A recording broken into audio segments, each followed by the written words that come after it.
मी म्हणालो की 25 वर्ष मी शिवसेनेबरोबर काम केलेलं आहे, बाळासाहेबांबरोबर काम केलेलं आहे. शिवसेनेसाठी जेवढं करता आलं तेवढं मी केलं आणि बाळासाहेबांनी आणि शिवसेनेसुद्धा माझ्यावर खूप प्रेम केलं.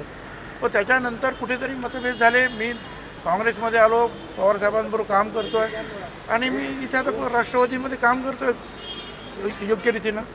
काही प्रॉब्लेम नाही मला इथे. फक्त जे काय तुम्ही लोकांनी जे चालवलेलं आहे की संजय राऊत यांनी पत्र पाठवलं याचा अर्थ शिवसेनेमध्ये मी जाणार आहे, हे जे आहे हे चुकीचं आहे. अशा प्रकारची कुठलीही चर्चा शिवसेना नेत्यांची माझी काही झालेली नाही, असा काही संबंध येत नाही.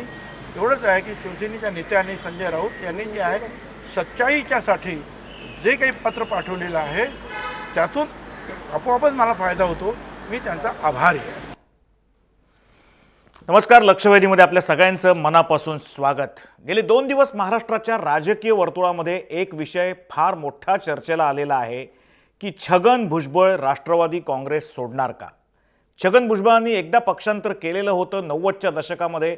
त्याचे प्रचंड मोठे पडसाद राजकीय वर्तुळामध्ये उठलेले होते आणि त्याच्यानंतर आज जवळजवळ 22 वर्षाच्या काळानंतर 23 वर्षाच्या काळानंतर पुन्हा एकदा छगन भुजबळ खरंच या मानसिकतेमध्ये आहेत का?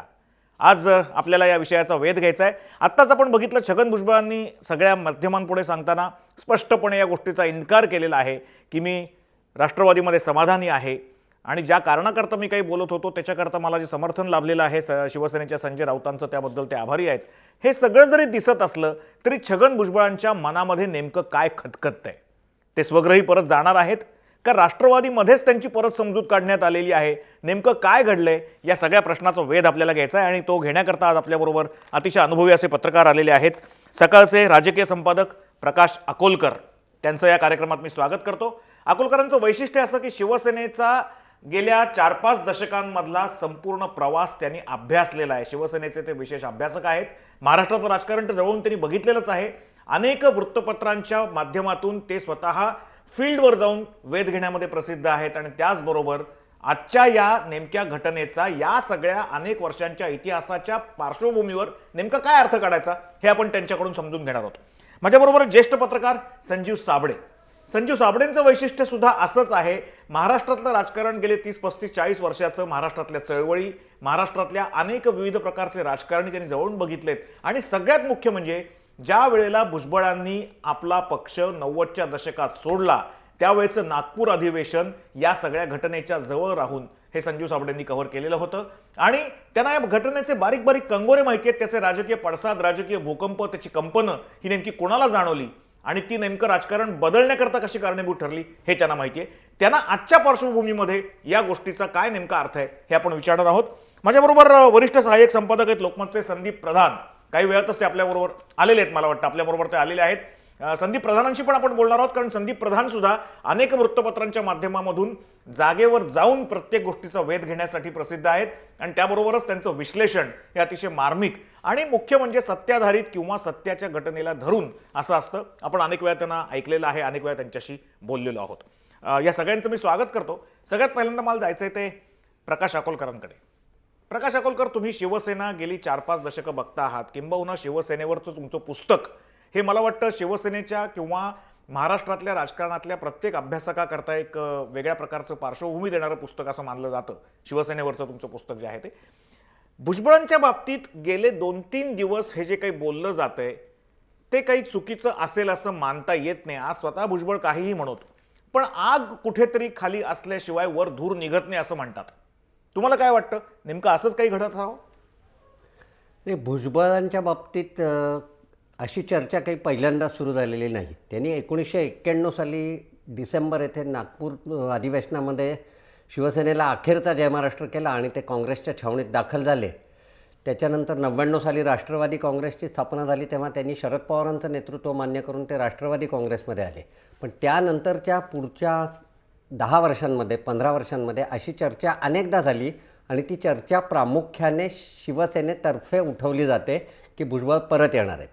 कारण जेव्हा त्यांनी सोडली शिवसेना तेव्हा त्यांना अतिशय वाईट पद्धतीने शिवसैनिकांनी सभा मुंबईत घेऊ दिल्या नाही. त्यांना कडेकोट बंदोबस्तात फिरावं लागलं. एवढंच नव्हे तर ते विरोधी पक्षनेते असताना त्यांच्या बंगल्यावर हल्ला झाला आणि गद्दार म्हणून प्रचंड मोठी त्यांच्यावरची दुश्मनी शिवसैनिकांनी अंगावर ओढवून घेतली आणि असं सांगतात की तो त्यांना मारण्यासाठीच केलेला हल्ला होता.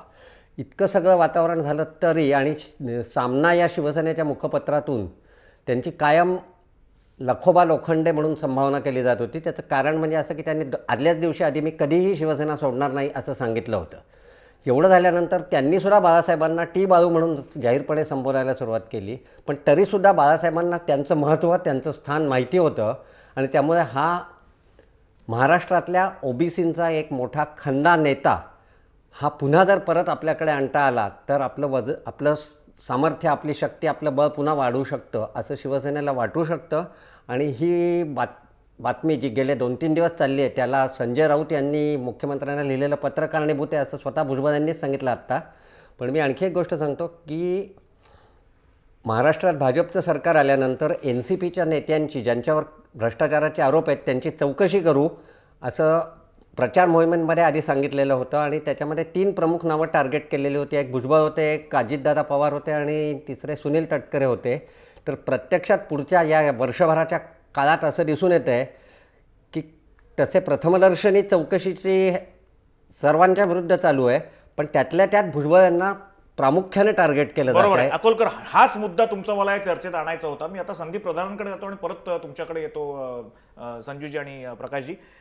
संदीप, तुम्हाला एक विचारायचं आहे की खरी मनातली सल जी आहे भुजबळांच्या ती नेमकी हीच आहे की अनेक वेळेला सुनील तटकरेंचं नाव घेतलं जातं वेगळ्या घोटाळ्यांमध्ये, अजित पवारांचं घेतलं जातं, पण टार्गेट मात्र केले जात आहेत कुठेतरी छगन भुजबळ.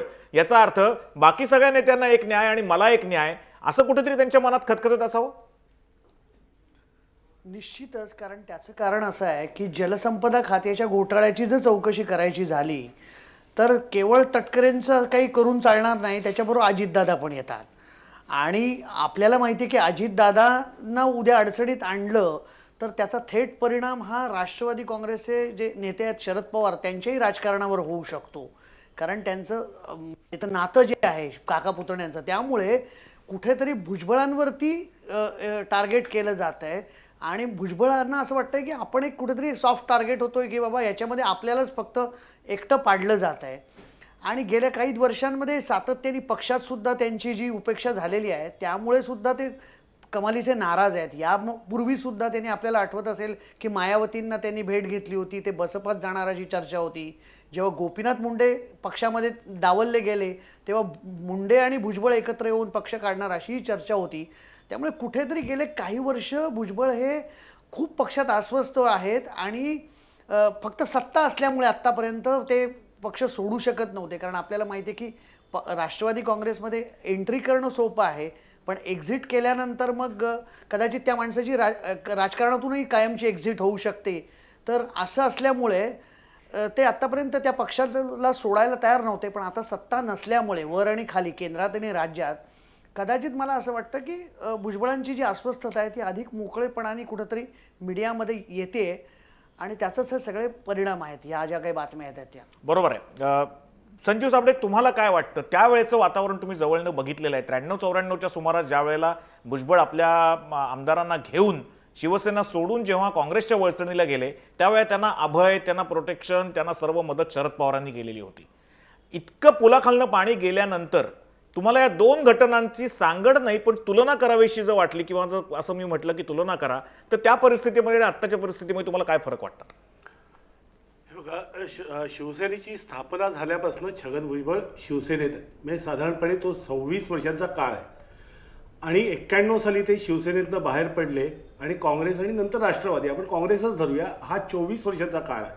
साधारणपणे 50 वर्षांची त्यांची जी कारकीर्द आहे त्यातला समसमान भाग शिवसेना आणि काँग्रेस किंवा राष्ट्रवादी काँग्रेस असं आपल्याला म्हणता येईल. परंतु या संपूर्ण काळात शिवसेनेत असताना काय किंवा काँग्रेसमध्ये असताना काय, भुजबळांचं असं वैशिष्ट्य आहे की ते सतत अस्वस्थ असणारे नेते आहेत. कुठलं ना कुठलं, केवळ शिवसेनेत असताना देखील शिवसेनेपुरतं मर्यादित न राहता त्यांनी स्वतःला ओबीसींचा नेता म्हणून प्रोजेक्ट करण्याचा प्रयत्न केला. तोच प्रयत्न त्यांनी काँग्रेसमध्ये असताना आणि राष्ट्रवादीमध्ये असताना देखील केला. त्यामुळे त्यानं केवळ मी पक्षाचा नेता आहे असं नको असून त्यांनी ओबीसींचा नेता, आणि केवळ तोही राज्यातला नाही तर देशभरातला, म्हणून त्यांनी देशभरात ओबीसींचे मेळावे मोठ्या प्रमाणात आयोजित केले. मी पाटण्याच्या गांधी मैदानातल्या मेळाव्याला जेव्हा गेलो होतो तेव्हा 4 ते 4.5 लाख लोक त्या मेळाव्याला मी पाहिलेले आहेत. म्हणजे त्यांना एक त्यांचं नेतृत्व किंवा त्यांना समर्थन असणारा मोठा वर्ग या राज्यात आणि पक्षामध्ये आहे, हे लक्षात घ्यायला पाहिजे. त्यामुळे ते अस्वस्थ असतात. आपल्याला डावललं जातं आहे हे त्यांना आत्ताच जाणवतं आहे असं नाही आहे. हे राष्ट्रवादी काँग्रेस आणि काँग्रेसचं सरकार आल्यानंतर त्यांना एकदा उपमुख्यमंत्रीपद दिलं गेलं, नंतर ते काढून घेण्यात आलं, तर ते सतत असे अस्वस्थ, एखादा आपण अस्वस्थ आत्मा म्हणतो, मी चांगल्या अर्थाने म्हणतोय, पण ते अस्वस्थ आत्मा आहेत. पण असं कुठे आहे संजीवजी की भुजबळ हे दुय्यम स्थान कधीच सहन करू शकत नाही? निश्चितच ह्याचं पहिलं दुय्यम स्थानच सहन करावं लागलं शिवसेनेत असताना देखील. मनोहर जोशींना हे पहिलं स्थान दिलं, विरोधी पक्षनेतेपद दिल्या गेल्यामुळेच ते अस्वस्थ होते.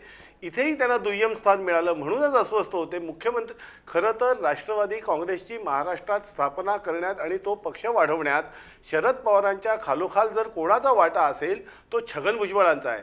असं असताना देखील अजितदादा मोठे झालेले त्यांनी पाहिले, आर पाटीलना मोठं केलेलं त्यांना पाहावं लागलं, पण ते पद त्यांना कधी महत्त्वाची पदं त्यांना दिली गेली, परंतु त्यांना एकीकडे पक्षामध्ये साईडलाईन करायचं किंवा त्यांच्याकडे शंकेने पाहणं हे कायम सुरू राहिलं.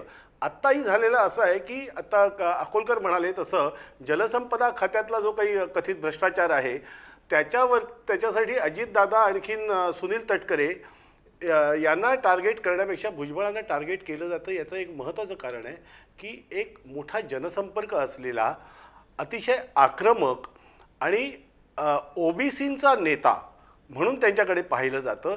जर त्यांनाच टार्गेट केलं आणि त्यांनाच जर अडकवलं तर राष्ट्रवादीचा जो काही लोकांमधला जो पाठिंबा आहे तो कमी करण्यामध्ये एक उपयोग होऊ शकेल असं कुठेतरी बरोबर आहे. या भाजपच्या नेत्यांना वाटत असेल. मला प्रकाश अकोलकर तुम्हाला एक अतिशय वेगळा प्रश्न विचारायचा आहे. असं म्हटलं जातं, मी तुम्हाला 100% असंच घडलं असेल असं विधान मी करणार नाही, पण असं म्हटलं जातं आणि ते सुद्धा कुणाकडून म्हटलं जातं तर भुजबळांच्या अतिशय जवळ असलेल्या त्यांच्या अनुयायांकडनं किंवा त्यांच्या जवळच्या माणसांकडनं म्हटलं जातं की भुजबळांकडनं असं बऱ्याच वेळेला खाजगीत बोललं गेलेलं आहे की शिवसेना सोडणं ही माझ्या आयुष्यातली फार मोठी घोडचूक होती. मला तुम्ही एक सांगा, आपण एक काल्पनिक असं चित्र हे करूयात की जर शिवसेना भुजबळांनी सोडली नसती तर काय होऊ शकलं असतं त्यावेळेला? नाही, शिवसेना भुजबळांनी 1991 साली सोडली आणि नंतर सगळं वातावरण पालटलं.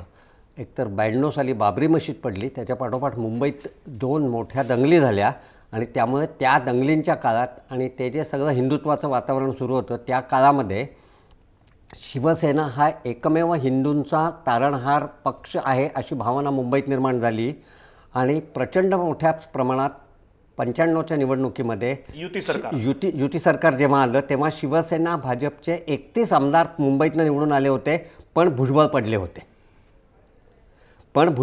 होते. शिवसेनेने गद्दार म्हणजे बाळासाहेब ठाकरेंशी गद्दारी केलेल्या माणसाचा पराभव त्यांच्या माझगाव या होमपिचवर केला होता.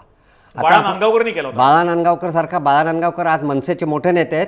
त्या काळात बाळा नांदगावकर हा साधा स्ट्रीट वर्कर म्हणजे आपण ज्याला खऱ्या अर्थाने रस्त्यावरचा कार्यकर्ता म्हणून तसा कार्यकर्ता होता शिवसेनेचा, धडाडीचा होता. पण याचा अर्थ असा होऊ शकतो का की 95 साली युतीची जेव्हा सत्ता आली तेव्हा बाळासाहेबांनी शिवसेनेत जर भुजबळ असते तर त्यांना मुख्यमंत्री केलं असतं का? तर असं मला तरी काही वाटत नाही त्यांनी भुजबळांना केलं असतं म्हणून. पहिल्यांदा नाही पण दुसऱ्यांदा तरी केलं असतं. जर मनोहर जोशींना जेव्हा बाजूला करायची वेळ आली तेव्हा नारायण राणेंना द्यायच्याऐवजी ते भुजबळांना देऊ शकले असते. नाही, ते आपल्याला मुख्यमंत्री करणार नाहीत याची चुणूक त्यांना मनोहर झाबळेंनी आत्ता सांगितलं की 90च्या इलेक्शन नंतर जेव्हा विरोधी पक्षनेतेपद शिवसेना आणि BJP युतीकडे आलं तेव्हा अगदी डेफिनेटली भुजबळ यांचाच क्लेम होता, कारण भुजबळ हे मैदानी राजकारणी आहेत आणि मनोहर जोशी हे दिवाणे खास पद्धतीचं म्हणजे काय म्हणतात त्याला राजकीय खलबतखान्यातले राजकारण करण्यात पटाईत आहेत. व्हेअरॅज हा मनुष्य रस्त्यावरती अनेक प्रकारची आंदोलनं करून मग ती हिंदुत्वाची असतील, ती विदर्भातली असतील, नाशकात त्यांनी राम यात्रा काढली होती, अशी प्रचंड सीमा आंदोलनात बेळगावमध्ये ते अचानक प्रगटले होते, वेषांतर करून अचानक प्रगटले होते. असा रस्त्यावरचा लढाऊ फायटर जो शिवसेनेचा आत्मा आहे की तसा माणूस विरोधी नेता व्हायला पाहिजे होता, पण त्याला त्यांनी केलं नाही. आणि जुनी एक आठवण सांगतो की कोणे एकेकाळी म्हणजे एक अवघ्या ही घटना त्यांनी सोडायच्या 5-7 वर्ष आधी पुण्यात शिवसेनेचं मोठं अधिवेशन झालं आणि तेव्हा शेतकरी सेना स्थापन करण्याचा विचार बाळासाहेब ठाकरे आणि सगळ्यांनी केला होता आणि असं जवळपास निश्चित झालेलं होतं की शेतकरी सेनेचं प्रमुख म्हणून भुजबळ यांचं नाव जाहीर होईल. प्रत्यक्षात ऐन वेळेला काही कळ फिरली किंवा काही पडद्यामागे हालचाली झाल्या आणि हे भुजबळ नेहमी सांगतात हे, आणि बाळासाहेबांनी ऐनवेळी पुण्यातले नंदू घाटे यांचं नाव शेतकरी सेना प्रमुख म्हणून जाहीर केलं, ज्यांचा शेतकऱ्यांशी, शेतीविषयक प्रश्नांशी आणि तळागाळातल्या लोकांशी काही संबंध नव्हता. भुजबळांमुळेच मराठवाड्यात जी मोठ्या प्रमाणावरती शिवसेना फैलावली तिथला ओबीसी वर्ग त्यांनी खेचून आणला होता. 2 वेळेला भुजबळांच्या लक्षात आलं होतं की आपल्याला बाळासाहेब प्रथम क्रमांकाचं पद देत नाहीत, सत्ता आली तर की द्वितीय क्रमांकाचं देतात.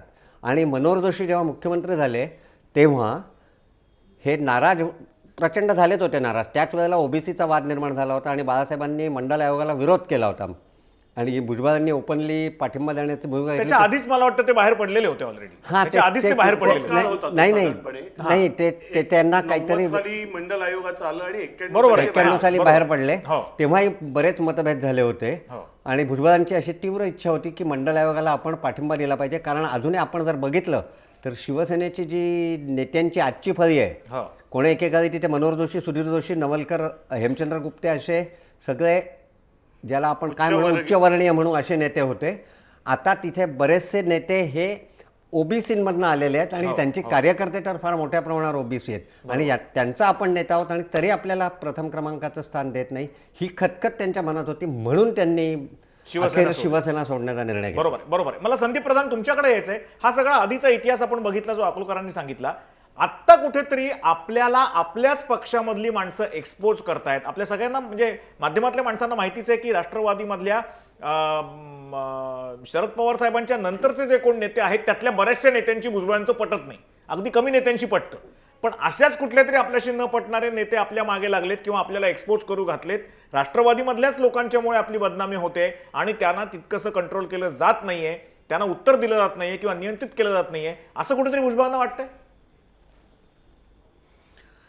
निश्चित असं आहे परिस्थिती, कारण मला असं वाटतं की ज्या वेळेला त्यांच्यावर आरोप सुरू झाले तेव्हा त्यांनी असं स्पष्टपणे सांगितलं होतं, 2-3 वेळा ते बोलले होते की महाराष्ट्र सदनचा निर्णय असेल किंवा इतर जे काही निर्णय झाले हे सगळे राज्य सरकारच्या पायाभूत सुविधा समितीची जी बैठक होऊन झालेले आहेत आणि त्याच्यामध्ये सर्व मंत्री असतात, जे प्रमुख मंत्री असतात त्यामुळे ते सातत्याने असं सांगण्याचा प्रयत्न करत होते की हा माझा एकट्याचा निर्णय नाही, जो काही आहे ज्याच्यासाठी मला आत्ता दोषी धरलं जाते, माझी चौकशी केली जाते वगैरे, ते माझे एकट्याचे निर्णय नाहीत.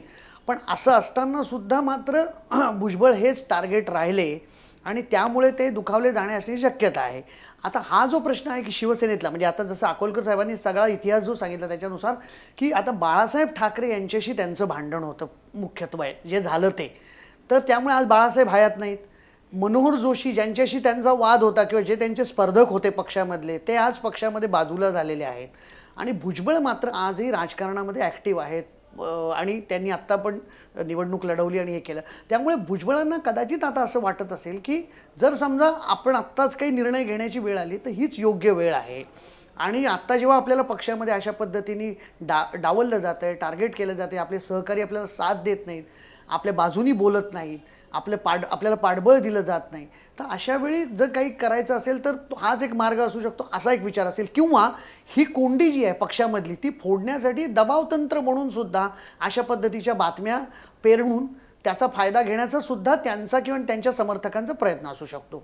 अगदी बरोबर आहे. मला एक माहिती फक्त आपल्या सगळ्यांना सांगायची आहे, ती माहिती 100% बरोबर असेलच असं नाही, पण असं कानावर येतं. आणि मागच्याही वेळेला आपण बघितलेलं आहे की निवडणुकीच्या पूर्वी, म्हणजे विधानसभा निवडणुका ज्या झाल्या नुकत्याच त्याच्यापूर्वी असंच एकदा बोललं जात होतं की शिवसेनेच्या वळसणीला भुजबळ जाणार का.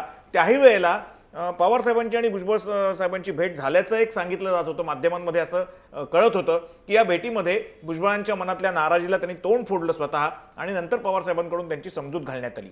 आज सकाळी सुद्धा अशीच काहीशी परिस्थिती झाल्याचं कानावर येत आहे.